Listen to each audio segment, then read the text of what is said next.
Good morning, good afternoon.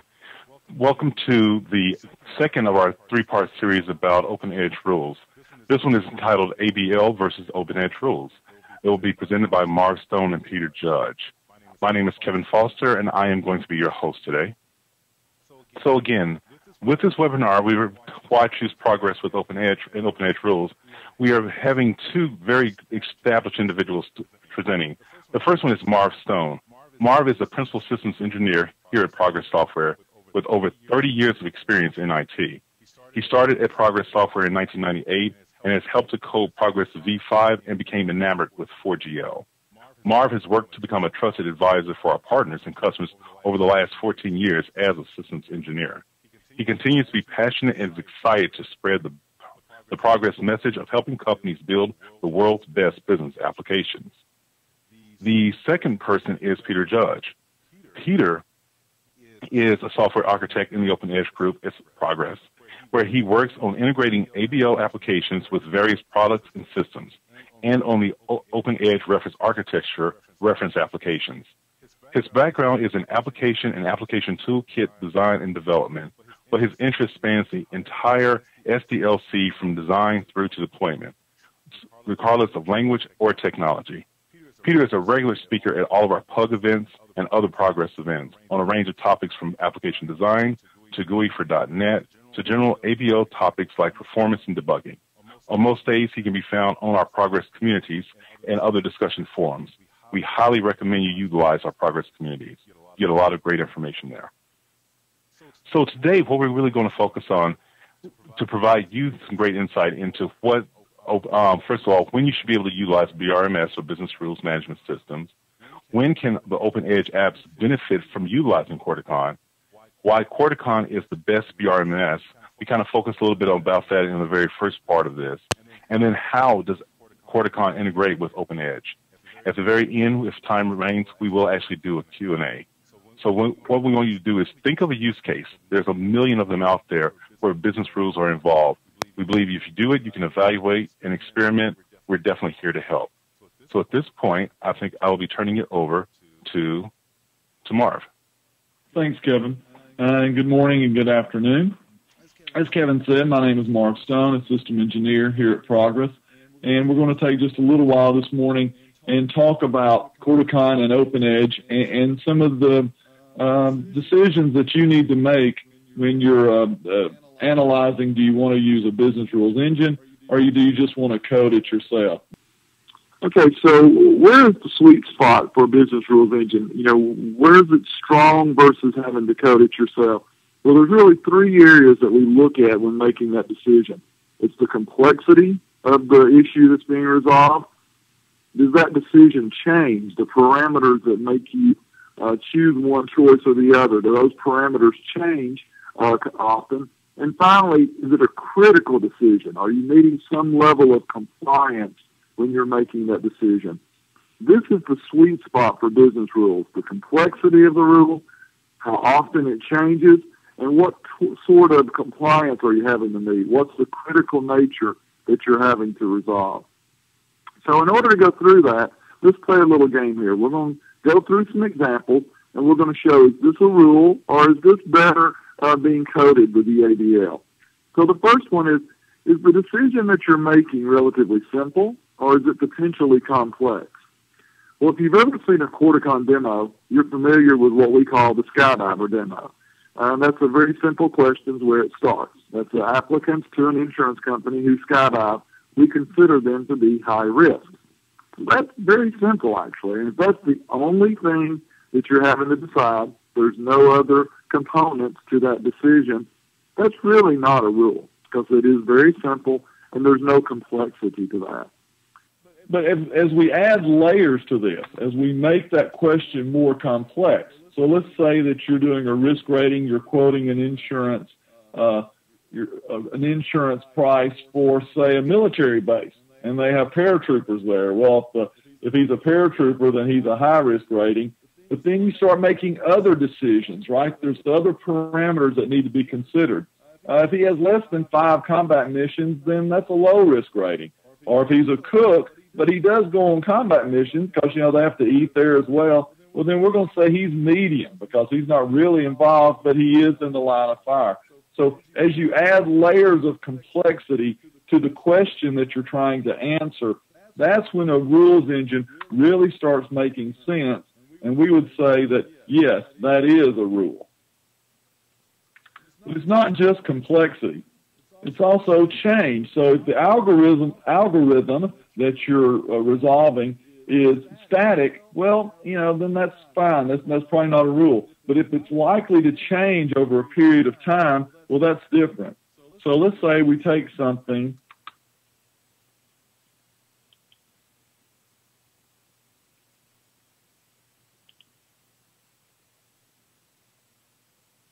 All right, John, go ahead and build that. There we go. Let's say that you're going to take something that's simple, like this. So if you're resolving whether you should extend credit to a customer or not, and if the only decision that your application has to make in order to do that is if the balance is less than the limit, then I'm going to extend credit.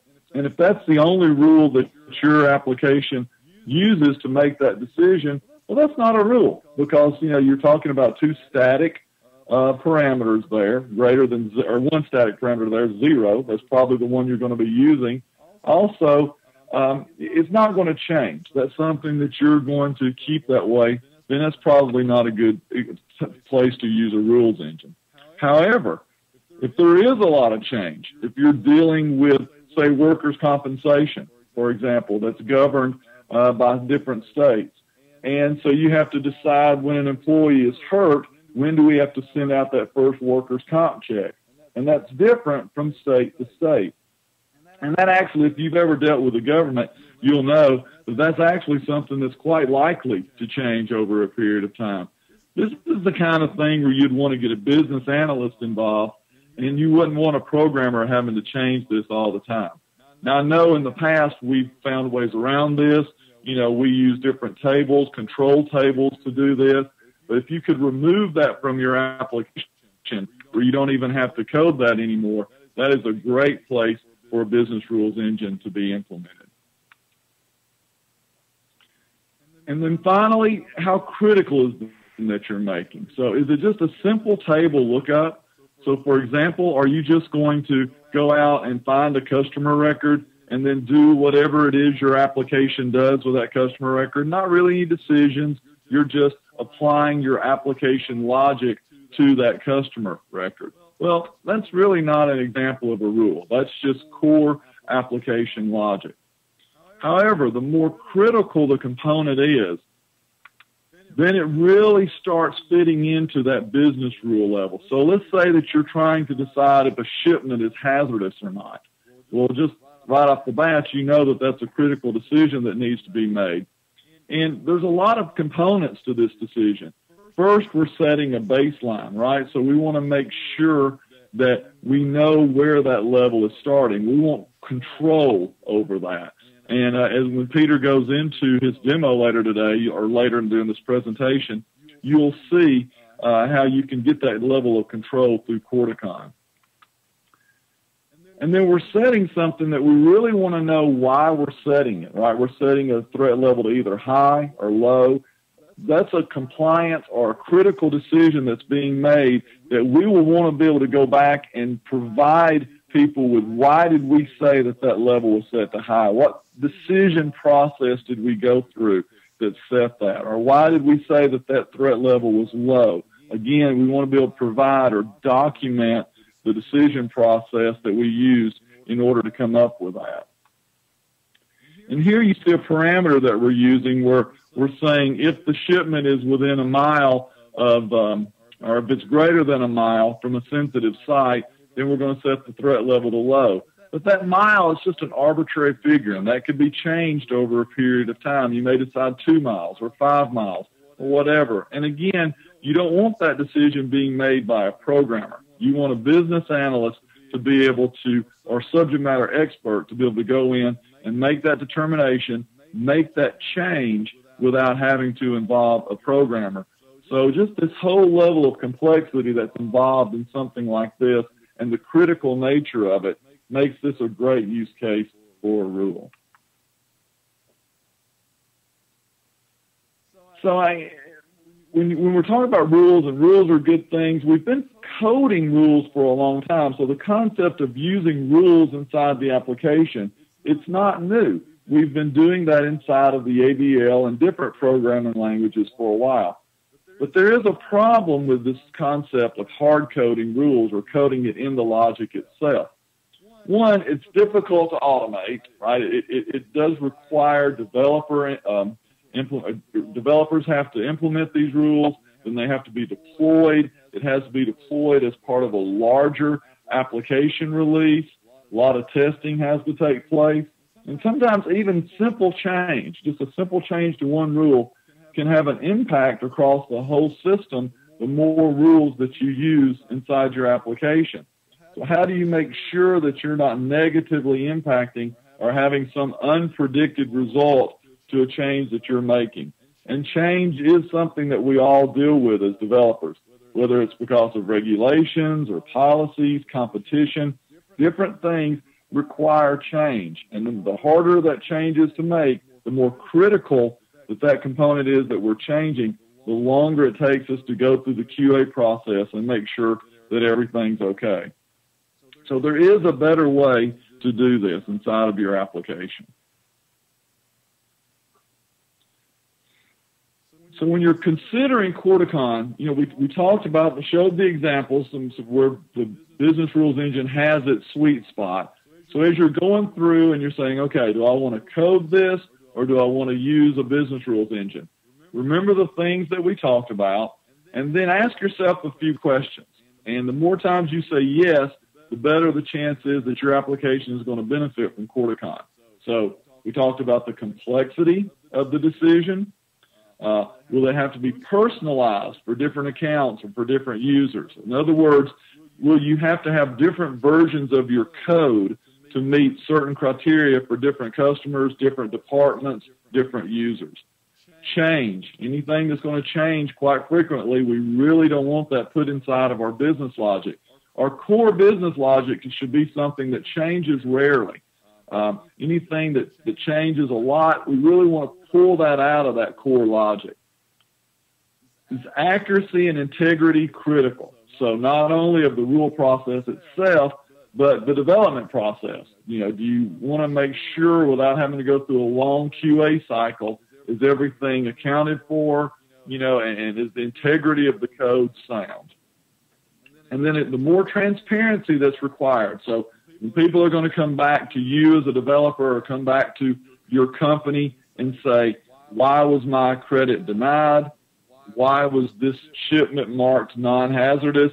Anytime you have to answer those questions, that transparency is required. A business rule engine is a great place to apply, a great thing to apply there because it does give you that documentation. And just to butt in there, Marv, on that, you may be looking at that list and saying, well, there's a lot of stuff that may apply, but only in parts to my application. And one of the beauties of the Corticon integration and the stuff I'll show you a little later is that it can be a fairly light touch on your existing application. So you can quite easily extend what you have, your business logic, extend your application to add customized or personalized logic, say, rather than having to replace a whole bunch of logic. That's just an important thing to bear in mind, that this doesn't mean that you have to throw away, your ABL code that you've had for the last 10 or 20 years, and that works and that's tested. But you can extend it using business rules. Okay, no, thanks, Peter. Good point. Thank you. So if business rules make sense and, it's a perfect fit for what a lot of application developers are doing, why hasn't everyone adopted, Corticon in the OpenEdge world or different business rules engine? Well, there's some myths out there around Corticon that we want to dispel. First, there's this concept that a business rule engine is too complex. Well, a lot of business rules engines are complex.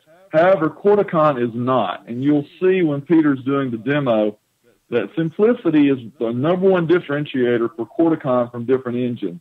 If you can use Excel, then you can get started in Corticon quite easily. So this really brings that concept of business analysts doing the work as opposed to application developers having to do everything. And again, during the demo, you'll see the simplicity. Along the same lines, it takes too long to learn and apply. It really doesn't. The typical training to get started is 4 days. You work with someone who is familiar with Corticon over a short period of time, and you're really up and running very quickly. As a developer, I grasped the concept of Corticon very quickly. It didn't take me long to get up to speed on it. And business analysts are on the same thing because they're all used to Excel. They're all used to that spreadsheet look and feel, and Corticon takes advantage of that. Another myth is that VRMS is too expensive. Well, a lot of business rules engines are expensive, but because Corticon is owned by Progress, and it's something that we want our OpenEdge developers to integrate with their applications, what we did with the pricing is we brought it right in line with the way we price OpenEdge. So when you're talking to your sales rep around pricing, you'll see that Corticon is priced very similar to the way that OpenEdge is priced. Those licensing models will be something that you're familiar with. And then finally, some people view a rules engine as an enterprise solution, and maybe you don't feel like you need that enterprise level solution. Well, typically, that means it's either too expensive, too hard, or uses a lot of resources. As we've just talked about, Corticon is not expensive. It's not hard to learn, and it uses the resource requirements are very low compared to other rules engines. So as Peter was saying, any application can really benefit from Corticon. It's just the level that you want to put it in and the level that's required to meet your business need. So when we talk about Corticon and we talk about what does differentiate it from other rules engines, we really focus on 3 things. The model-driven development environment, because it is easy to use. You don't code the rules. You drag and drop to build them. We talk about reliability. Now, we talk about rule integrity, and what integrity means is that when you create a rule, Corticon will tell you without you having to deploy it, one, if it's in conflict with other rules. So have you done something that creates a conflict with a rule that's already in the system? Also, it'll let you know if the rule is complete. So given the data, so given the parameters that you've given the rule, it'll make sure that all possible use cases are covered and that you haven't left a gap where you can get unpredictable results if the rule isn't applied correctly. And then finally, performance. Because of the way that we do, the way we implement rules, our performance is better than any other rules engine on the market. So ease of use, reliability, and speed, those are the primary differentiators of Corticon between any other rules engine. Now, you as OpenEdge developers, one of the really nice benefits for you is that it's integrated into OpenEdge. And so when Peter gets into his demo, you'll see how easy it is to invoke a Corticon rule right from within the ABL. Now, one of our application partners has already taken advantage of Corticon, and I want to just kind of tell you the thought process they went through and why they chose it. Well, they wanted to be able to generate accurate quotes within their CRM system for very highly complex products and services. So they weren't quoting just simple products. They were building complex solutions, and they needed to price those out accurately. Now, there's 3 parts to their application. There's the actual CRM, there's the product management, and then there's the offer creation. And I want to focus on this offer creation part for just a moment. What offer creation does is it allows the salespeople to use predefined products by dragging and dropping them into an offer sheet, and they build the solution for the customer. Now, they wanted to make sure that there weren't any conflicts with what the sales rep was building and that the offer was built complete, so there weren't any missing elements. So it was a very complex set of rules that were completely customer-driven. So it met the first criteria. It was a complex set of rules, which made it a sweet spot for Corticon. Also, every customer had their own customizations. And if you've had to deal with end users, or if you're a partner and you deal with customers, you know that everyone's requirements are a little different. So the fact that there's these customizations that would require change, that really made a rules engine make sense because they didn't want to have different versions of their source code for different customers. And then finally, there's this example here that they give where the application, if you try to put a 110 component into a quote that's going to Europe, so it would require 230, the application flags that, and it can actually automatically replace that element if you choose. So this level of compliance or the critical nature of the quote that's being put together really made Corticon a good fit. And so as they implemented Corticon, they actually found out some other benefits. One, as you build the rules, it actually documents those rules for you. So if someone had to come back and again say, well, why did you add this component instead of that component to the quote? The rules engine would document those rules and they could easily show why that decision was made. When they enhance the rules or add to them, they can actually test them extensively without having to go into production. Now, I know sometimes as developers we think there's no test like production, but it is nice to know that something's not going to conflict with the existing system and that our rules are complete. All components are accounted for before we actually go to production. So this testing ability allowed them to know how the rules were going to interact, how they're going to affect other rules before they actually put it into production. And the tight integration between Corticon and OpenEdge just gave them a lot of ability to streamline these processes that could be very labor intensive without this type of solution. So at this point, what I'm going to do is, Peter, I'm going to turn it over to you, and I've been talking, and now I'm going to let you show. Thanks, Marv. That was a good setup for kind of why you would want to use Corticon business rules or Corticon rules with OpenEdge. So I'm just going to talk a little bit about, excuse me, some more details on that. So first is, how do these interactions work? Or how do these connections work? So from a starting point, we have design time metadata integration. And so that's a lot of words, but what does that mean? Well, basically what it means to you is that you can take your existing ABL business logic, your prodata sets or your temp tables that you have today that are your business logic, your domain logic, your logical schema, and create a Corticon vocabulary from those. Now, when I first saw Corticon,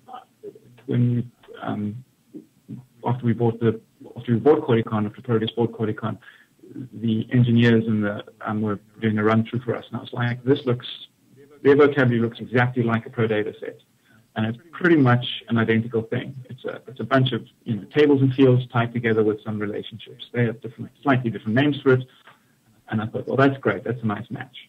And so what the first level of integration does is allow you to take your existing schema definitions and use them in Corticon. You don't have to use them, but it saves you a lot of typing. It saves you a lot of work. And it also means that you are relatively guaranteed that they're in sync, that there's not stuff in Corticon vocabularies that's not in your existing business logic schema. So that was the first step. The second part was making it quick and easy to call into Corticon decision services from the ABL.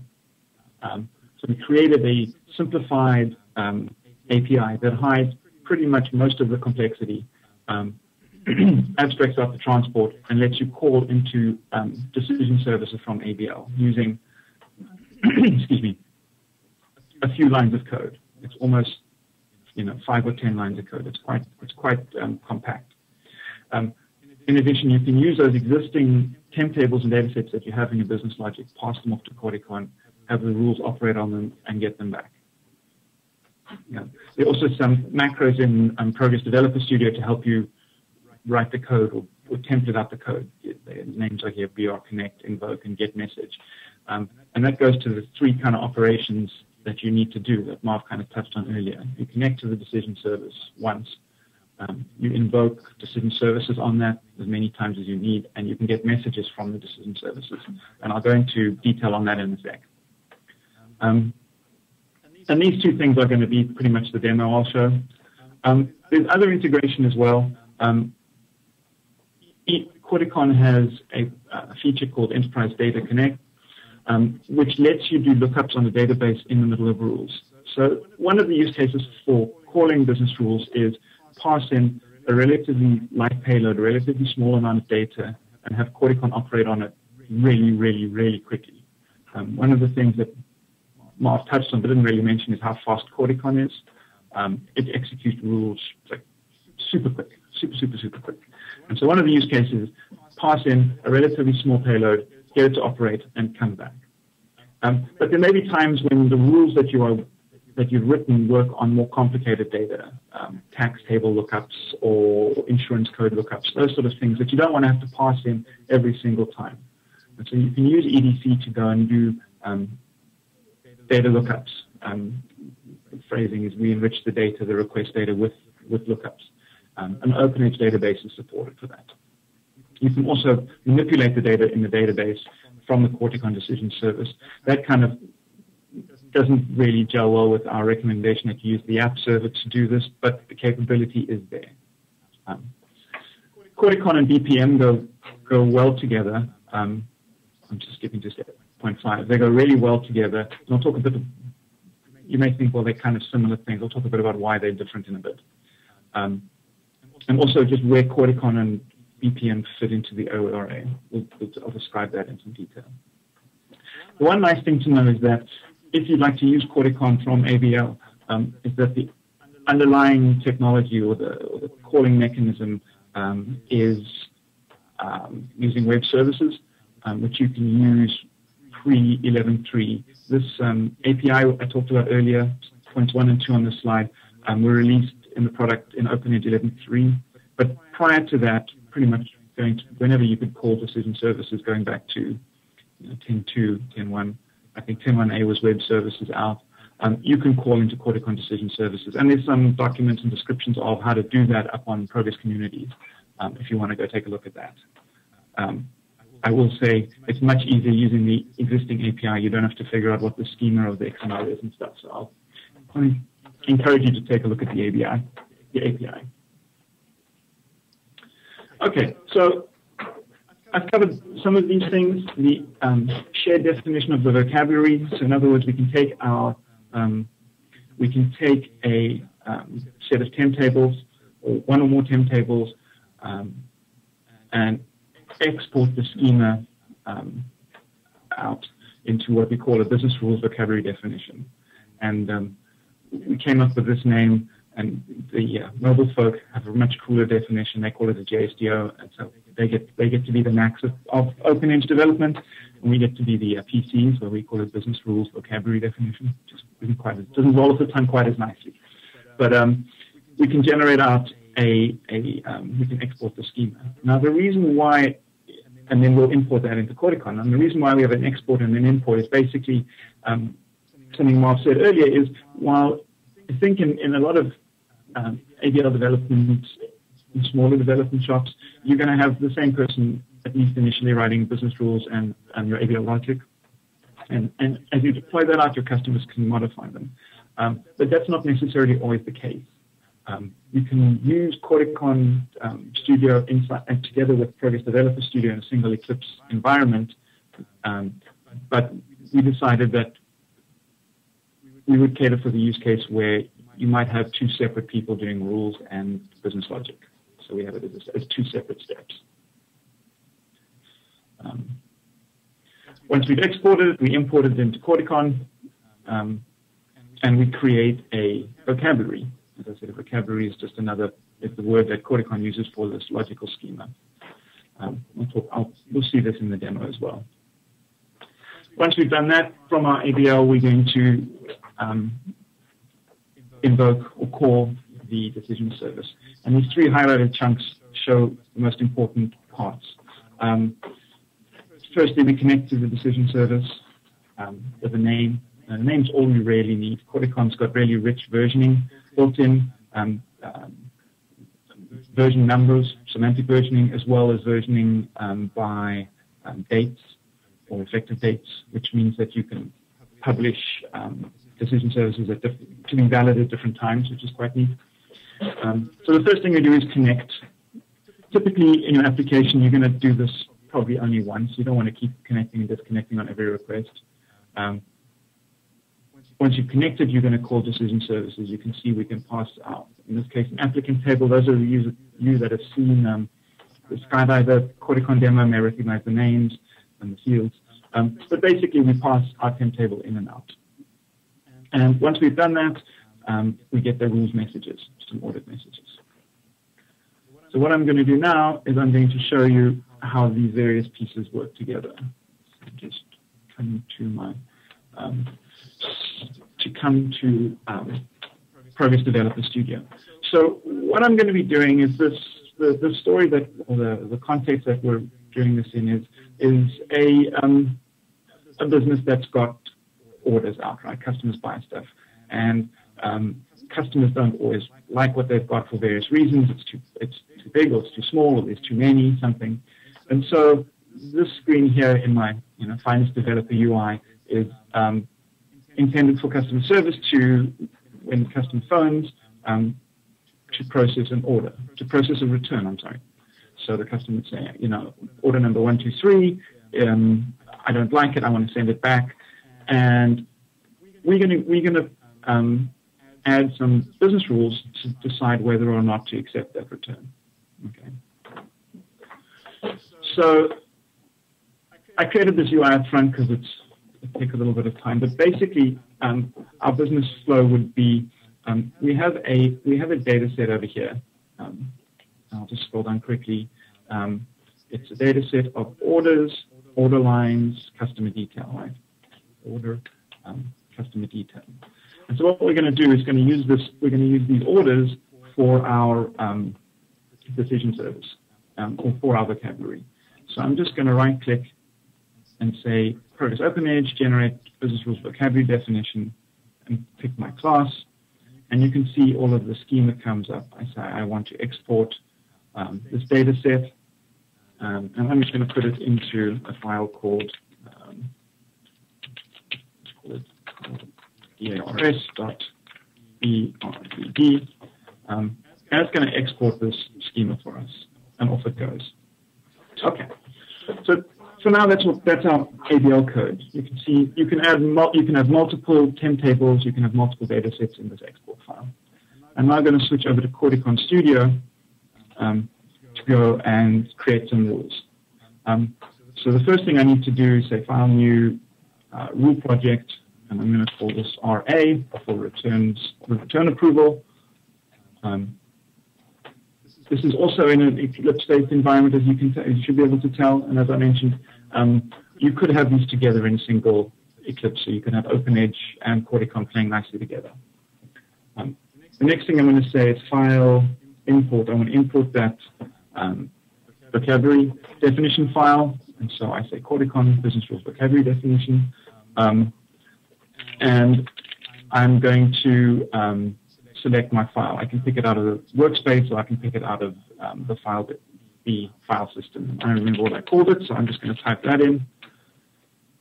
Notice I can import and re-import over here. There's nothing here, so I'm just going to import. The re-import I just thought I'd mention because it allows us to say, if you change your ABL code, how do I expose that? How do I bring that back into my rules without breaking everything? So the re-import facility gives you the capability of that. I'm going to call it orders dot eCore, and that's the name of the vocabulary extension, and I say finish. And in it comes. So now I'm going to try some comparison magic here. Let me just do that guy on the left and do that guy on the right, just to show that we've basically got, if everybody can see this okay, the relationships here have been brought across without me having to do much or any coding. There's a nice thing to notice, I got our relations here as well for my data set. So the structure is the same in both places. Excuse me.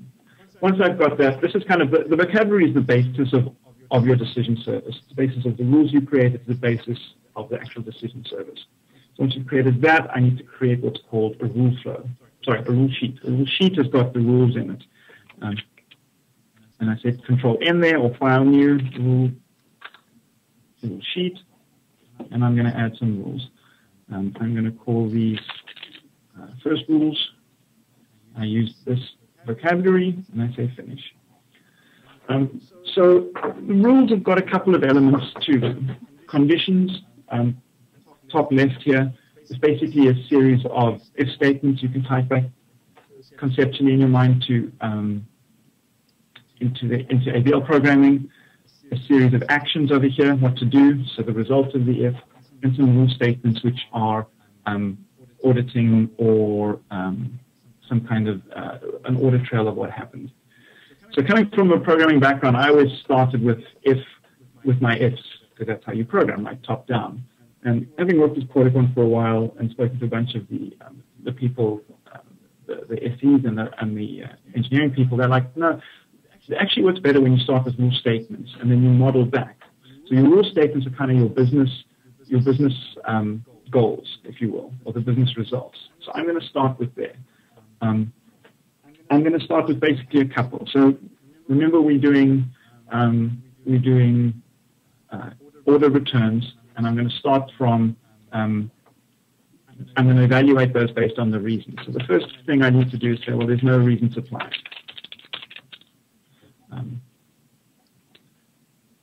And if there's no reason supply, I'm going to say it's a warning. I'm just going to use warning and information. These are kind of metadata tags. They're not necessarily used within the decision service, but they're useful from your ABL application. I'm also going to say I'm going to say hooray, approved. And that I'm going to say it's informational reason, and over here I'm going to say boo, denied, because that's fewer letters, denied. And I'll make that a warning as well. So these are kind of my three states. So I'm going to set up rules to get there. One of the other really nice things in this environment is, I mean, I can type a whole bunch of stuff in there, but if I go to my vocabulary, I can now also expand my orders. I can drag and drop information. So if I want to say, well, tell me why show me the reason that was approved, I can just drag and drop space in there. And this little token over here says, when I get my message, it's approved for that particular reason. I'm going to do the same and drop it over there. Space. And save for safety. Okay, so these are kind of my outcomes. Now let me go and model how to get there. You may guess that I can just drag and drop from the vocabulary into my conditions. So if the return reason is what? So there's a syntax you learn with modeling this, but it's a very intuitive and simple syntax. I'm going to say if there's no null or unknown value or a blank value gets passed in, that's no reason. And so then I want to say, well, I want to post this message, no reason. So you can see I'm in column 1. So if I say column 1 gets no message, notice what's happened. It's a highlight here when I'm on the message and a little envelope appears. If I do this, I'm going to do nothing else. Let's say I've got a couple of reasons that I'm allowed to do. And again, I'll use this kind of syntax. I'll say if it's too big or if it's unwanted. Then these are my valid reasons for having a return. And so in this case, I'm saying order is approved, valid 2. So right now I'm saying, okay, well, I've got a message saying the order was approved. Can I do anything else? And the answer is yes. So what I also need to do is say, if I've got an approved order or return, I want to set the value here to return approved. Okay. I also want to set a return code or an RMA number. And so I can do some RMA dash, I can build up a string here from various things. From, I say I want to build it out of a custom. And I want to add the order num onto that as well. And you'll notice that it turns red if there's a quote-unquote an error in the evaluation, which is nice, good feedback. Okay, so what this is saying is the action, the result is set the return code to that particular string. So when do I want to do it? So I say, well, in this case here, notice it's a little unclear when you have to look, but I can say, okay, in this case, if the return reason is too big or unwanted, approve the return and set an RMA code. What do you think is going to happen for this null value? Nothing. We're not going to set a value in here, you can see, and we're not going to approve the RMA. So we'll just save that. And now we've got the beginnings of our rules. What happens if, for the other cases, how do we deal with that? So we come back and we pick a third condition. So one of the neat things is Corticon intelligently figures out what you've got and puts some sensible options for alternatives. So if I do this drop down over here, you'll see it's got a number of values in here: null, unwanted, too big, blank, etc. And I want to say for all other values, we say we're going to basically say this return is denied. You notice we've got null and return approved as well, similar kind of thing. But I'm going to say here return denied. Okay.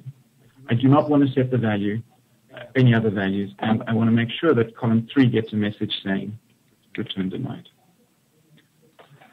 Okay. So this is the basis of pretty much all of the rules we're going to do, or we can do. I'm just going to stick with this one simple rule to do my approvals. One of the really nice things that Mark mentioned is the kind of guaranteed integrity, and I call these the magic buttons, and I'm trying to get to implement these in OpenEdge, how I wish. But notice up top here these 3 buttons: check for logical loops. There's an undetected. I wouldn't expect there to be here. Logical loops might be, if I set the return reason to something and I'm checking the return reason, you're going to get stuck in an infinite loop. I can also check for completeness. Are there any conditions missing? And at this point, there aren't any. If I took some of these rules out, it would tell me that there were some rules missing. And the final one is, are there conflicts? I have no conflicts. My rules are relatively simple. Conflicts would be in, well, if rule 2 did something and rule 3 covered the same set of conditions, which one of those applies? So you can think of it as having multiple, in a case statement, multiple wins that resolve to the same thing, or multiple if statements that resolve to the same thing, or slightly different things. Okay, so this is building our rule. This is the basis of our rules. You notice I call this a rule sheet. We now have to turn this into a decision service. And to do that, we added to what's called, control N, a rule flow. Now, a rule flow, and I'm going to call this, what am I going to call this? I'm going to call this approve return. I'm going to add it into my project. And it uses, notice again, it's based on a vocabulary. And this gives me a blank slate. I can now go and add, now I need to actually go and add my rule sheet in here. So I'm going to take my first rule sheet and drop it on here. You may notice that firstly there's a palette here, or blank slate or canvas with a palette on the right. So you can have multiple rule sheets in here and chain them together.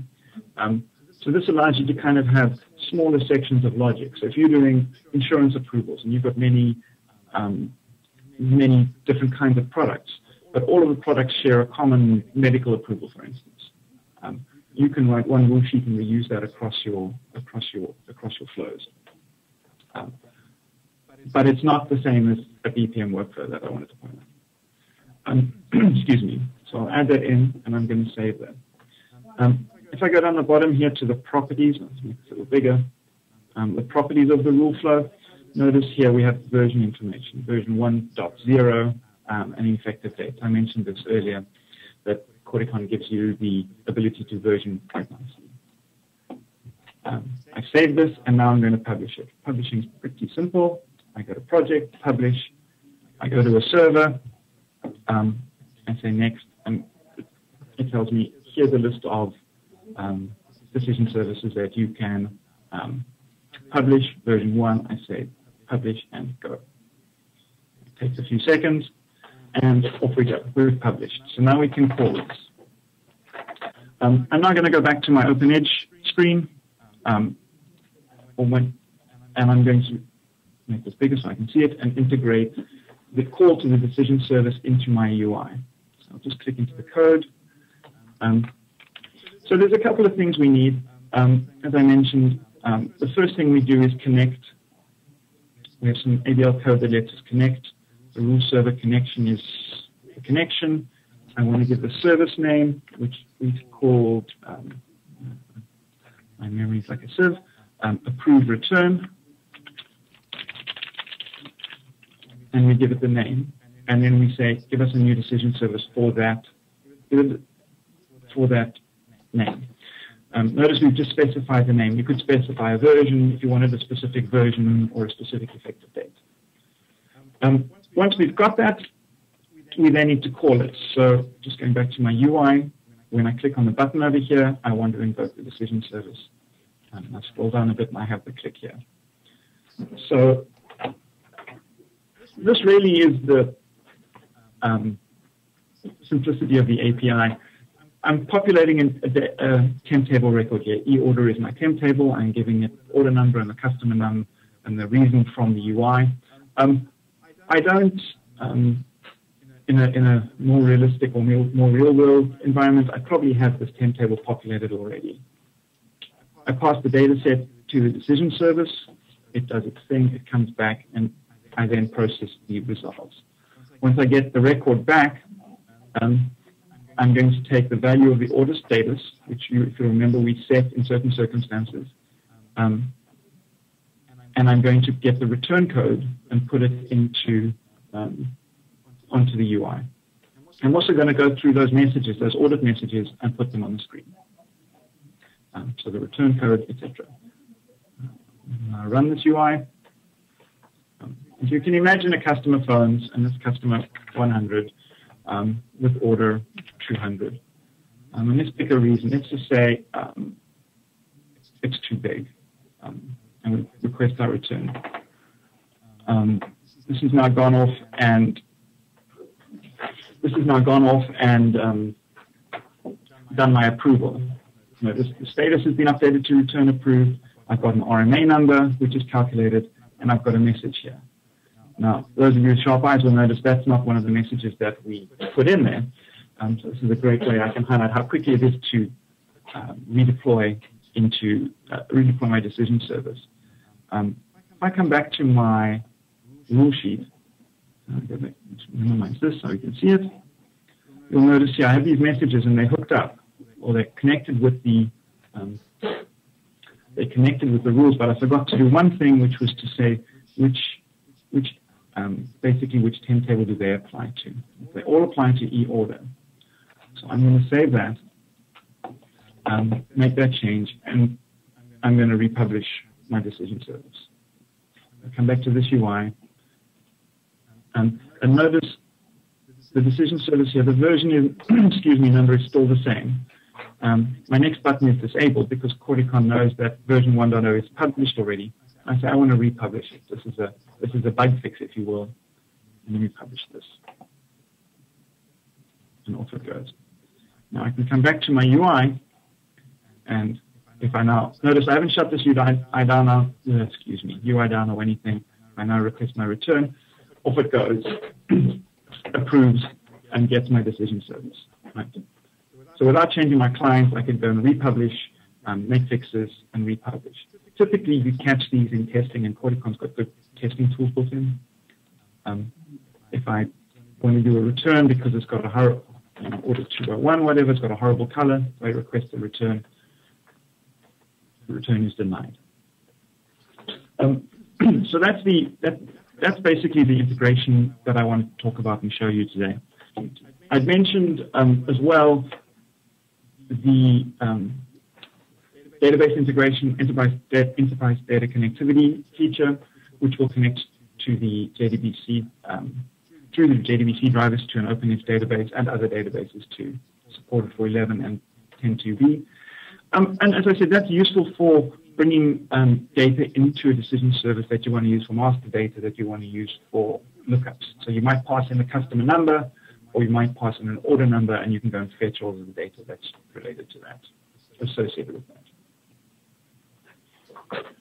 Corticon fits into our mode of the, or into our model of the ORA, the reference architecture. In our business component layer, really, and this is a slightly different view, looking at it as kind of things that you work on, business processes and business rules. So it's a good fit into the OERA as well. I mentioned Corticon and BPM and why Corticon and BPM are different. Notice that when we built the rules, we set some data, but we didn't decide what to do with that data. So we had a UI which showed that the return was approved or denied. And in a more realistic environment, that data would have been taken and something would have been done with it. The status would have been set on that temp table that might have been updated to the database, or something else would have been done. The decision service doesn't really decide what to do with the results of its decision. And that's kind of where it's a good fit with BPM, because the whole thing about BPM is it decides what to do. So from BPM, you can call into Corticon from OpenEdge using the OE managed adapter, using an appserver.p, for instance, or piece of code. And in future releases, we will have a native managed adapter, which will make the integration seamless. So why would you use Corticon for OpenEdge? Well, hopefully that made it clear that small example that it lets people who know the business work with creating the logic for your business, your domain logic. You can turn around the publication. You can modify rules and decision service really quickly. You can test them really, really easily, and then publish them for use immediately or at a later date. Means that your ABL developers can carry on doing the ABL development stuff. And if you kind of evaluate these decisions of what to move to Corticon or to rules through the lens of the slide that Marv had a little earlier, you can have a separation. I touched on the tooling is really, really good. Those three magic buttons. When you work with more complicated rule sets and rule sheets, it's really nice. It's one of our kind of favorites. One of my favorite stories to tell is one of our customers who is a long time ABL 4GL user from V4 something, and he got into the habit of to make sure that he had his code was right. Either if then else, if then else, if then else, and at the bottom he'd say else message. If you see this, you've done something wrong. Just to make sure he got all of the edge cases and all of the states, all the cases, and deployed that by accident into production. I got a phone call from one of his users saying, "Hey, should I be seeing this message?" The tooling and those integrity checking buttons really eliminate the need to do things like that. The tooling will tell you missed something, you made a mistake in these ways. So it really improves the quality of the rules and the code that you output. To learn more about Corticon, we've got a couple of other places you can look. Corticon's on YouTube, Progress.com. I'll leave this slide up. There's some training courses. You can evaluate Corticon. I mentioned some white papers as well that are out there. Pretty much just a little shy on time. We'll take one hand over to Kevin to handle questions. Sounds good. Hey, thank you so much, Peter, and thank you, Marv. Great presentations with a lot of good data and interest here. As I am looking at the time, and we are at the top of the hour, we only had one question that was in the queue, and the question was regarding about in your demo you had the number 0 was that very first column, and they were wondering why that's the case, and you can talk about why it's grayed out. Peter, I'm not sure if you know that answer really quickly. I do. So the 0 column is for things that must always happen. So if you put, for instance, an action, if I set something, if you can do things that apply to all records before the rules are applied, is basically the answer. So if there's stuff you want to set up in advance, if you want to set a status flag up and change it with the rules, you can do it there. So there's no... Peter, in my example, well, I was just saying the example that I was using where I wanted to set the threat level to low before I applied any other rules. That's exactly where you could do something like that, to set a baseline before you begin. Yes. Did that answer the question? Okay. It did. It was perfect. Okay. And with that, the only thing I would like to remind you is we have one part left. So remember, this was a 3-part series. The next one is called The Success Stories and a Demo, OpenEdge Rules in Action. We have 2 of our valued SEs, Carol Miller and Chris Hogan, will be doing that presentation. It will occur on December the 17th at 10 a.m. Eastern, 7 a.m. Pacific time. We thank you for your participation today. You will be getting notified regarding this, and where you can actually get it on demand as well. So again, we thank you so much for participating this morning, and we look forward to seeing you on December 17th for the final in our 3-part series. Thank you and great day.